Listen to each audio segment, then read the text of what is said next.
In this video, we are going to see the summary and analysis of the short story Some Monday for Sure, written by Nadine Gordimer.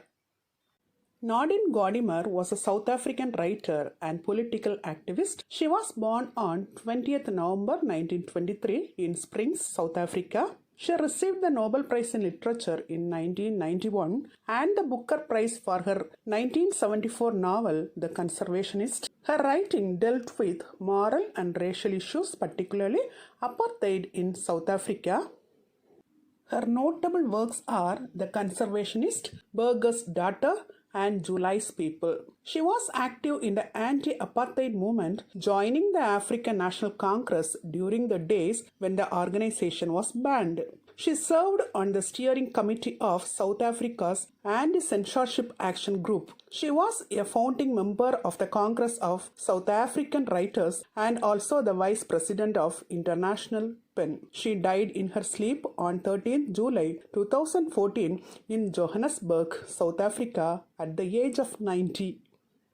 Some Monday for Sure is a short story written by Nadine Gordimer in 1975. This story is narrated by a young man who lives with his sister and her husband. The main characters of the story are the narrator, who is a young boy, his sister Emma, and her husband Josias. Josias is working in a dynamite factory. The narrator is working in a garage at a petrol pump, and Emma is a nurse.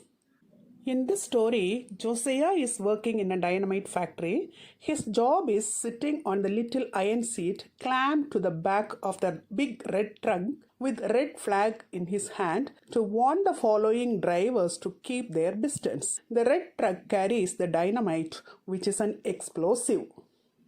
One night, after returning from his job, Josias was found restless. He falls in with a plot to hijack the dynamite for the purposes of civil disobedience. He said to the narrator that somebody has planned to do something with his truck. That is, they want to stop his truck on the road. On hearing this, Emma got shocked and screamed, but the narrator guessed that they might want the stuff, that is dynamite, inside his truck. Emma warned her husband that the white men holding the guns would shoot him, and so she asked her husband not to go for his job and stay at home, saying the excuse of being sick. Josias said that they have planned to create roadblocks on the farm road which goes down to Nickholt.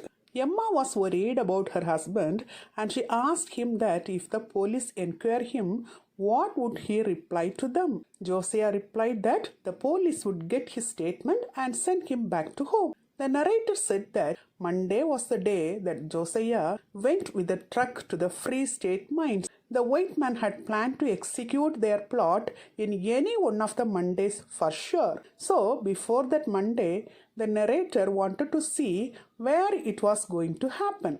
On a Sunday, he went to Kalman Drift, where he saw the lands of white men, and there were people living pretty near the road. From there, he reached the farm road which goes down the neck hall. It was the place, Josias said, where the roadblock would be. The narrator monitored the place thoroughly.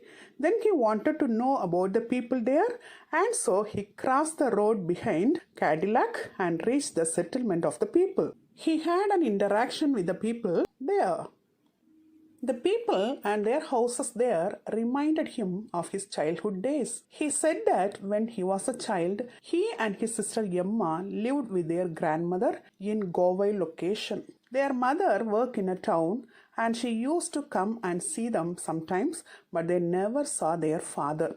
Emma thought that perhaps they didn't have the same father because she remembered a man before the narrator was born, and after his birth she didn't see that man again. The narrator didn't remember anyone as his father. He lived with his sister and grandmother in a tin house with a number. The place where the narrator reached now had houses built of mud. There he met two old men and had a talk with them. Then he saw a woman, her child, and a girl about 15 years old. When he saw this girl with the child, it reminded him of Emma and he when they were kids. Now a man came out of the house and asked the narrator about his whereabouts. He introduced himself as a garden boy coming from Virenig. The woman was handing him a tin of beer to drink.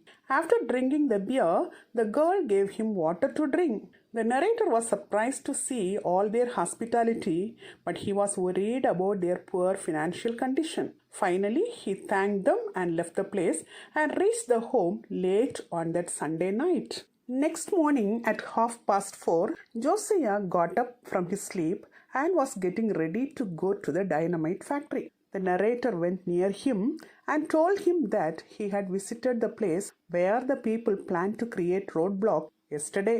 In the evening, Josiah managed to make some excuse to come out with the narrator alone for a bit. He was very keen to use the narrator in their plans. They told the narrator exactly what they had to do by sub messenger.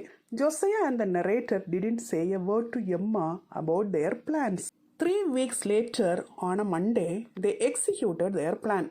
They started to move their truck with Josiah sitting on the back of the truck in his little seat with a red flag in his hand.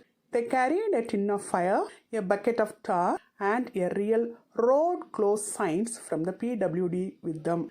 At the neck halt end, the trouble started when a AA patrol bike had come along and got suspicious about the block there.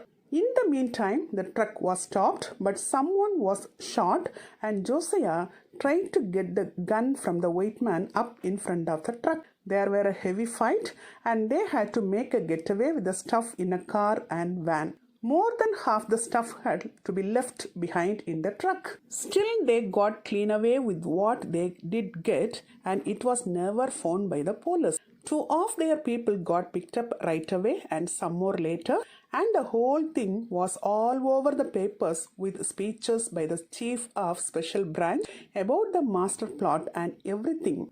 The narrator, Josiah, and one more chap escaped from there by bikes and reached Rustenburg district. They stayed there for a week and then reached Bechum's land. From there, they sent a word to Emma that they were safe and they couldn't go home again. Then they walked for months through northern Rhodesia and reached Mbeya, the first place in Tanganyika. They were not allowed to send back over the border, and so they settled down in the town of Dar es Salaam in a refugee camp.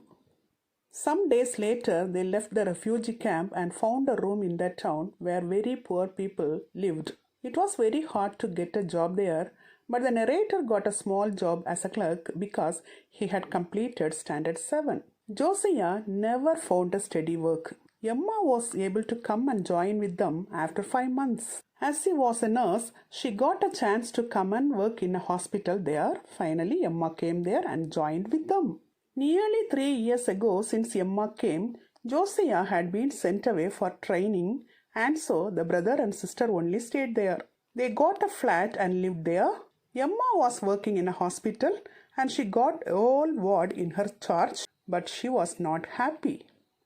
One night, she woke up from her sleep and was standing in the dark and said to her brother that she felt very bad and she wanted to go to the doctor the next day. When her brother inquired her about the reason, she told him that she was unable to live there happily because she had no friends, no people for her to spend time with, no people to share her feelings, for she didn't know the language of the people living there. She was longing for her native people and her past happy days in her native land and the hospital in which she worked there.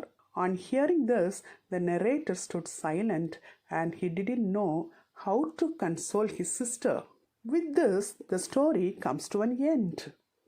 Now let us see the analysis of the story. In this short story, the haste on a country road is the fulcrum of the plot, but the writer turns her gaze upon the woman of the family too. She is a woman disempowered not only though being black and poor, but also by the men in her family. Gordimer's writing is a powerful reminder of the agonies of South Africa. Her writing is a human intervention between two factions of what seemed at times a hopelessly divided society. Her characters are messengers who could cross boundaries in the imagination that would have been forbidden in reality. Till now, in this video, we have seen the summary and analysis of the short story Some Monday for Sure, written by Nadine Gordimer. Hope you would have understood the story very well. Thank you so much for listening.